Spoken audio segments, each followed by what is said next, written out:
Welcome back to the channel. We're looking at Google Sites today and new features. The next new feature we should look at is a table of contents. And before the table of contents is going to do us any good, we need a couple of headings because right now I don't really have any headings.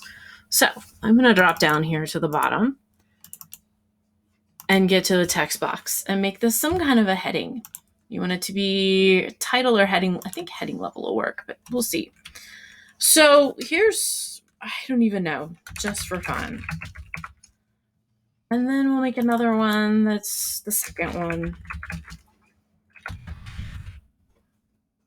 I'll show you what it does when you don't fix your spelling.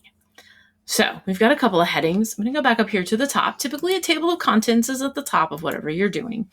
And it's going to take those headings that I just made, whether they were titles or heading ones, or I will experiment, see what else it'll take. And it's going to make them hyperlinks. So that if you had a lot of information on this page and people maybe wanted to jump down to the second heading, and if we move these around, it would make a little more sense, I suppose. They could jump straight to that, okay? Now, notice what happened. I didn't spell this exactly like I needed to, and it's showing up exactly like this. If I take this and I make it a title, and take this one and make it a title, it's going to do the same thing here. And it's not going to recognize us like I want it to, no matter what the rest of it looks like. So I'm going to be sure and get it spelled and capitalized appropriately so that I can see all of these pieces in play. All right. So I wouldn't do this on every page. I've done it on a couple of pages. I'll show you on my site. I'll also show you in action on our school's website on the district's page.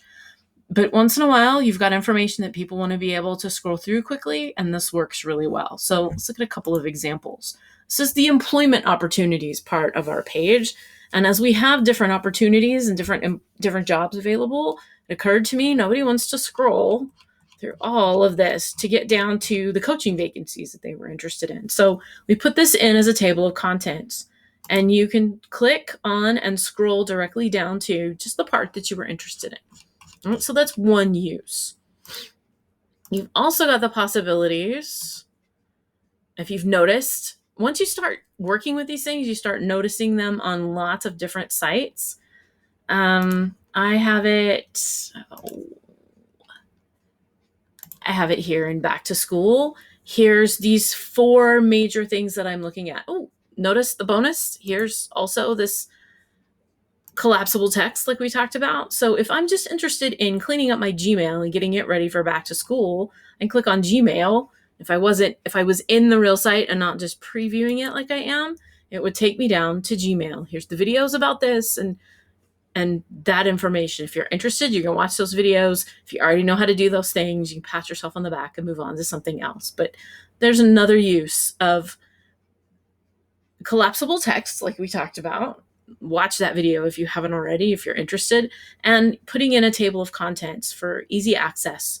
And so people can move through your site more easily, because after all, that's really what we want. We want to create something that makes the information accessible. All right. So that's the table of contents. I hope that was helpful.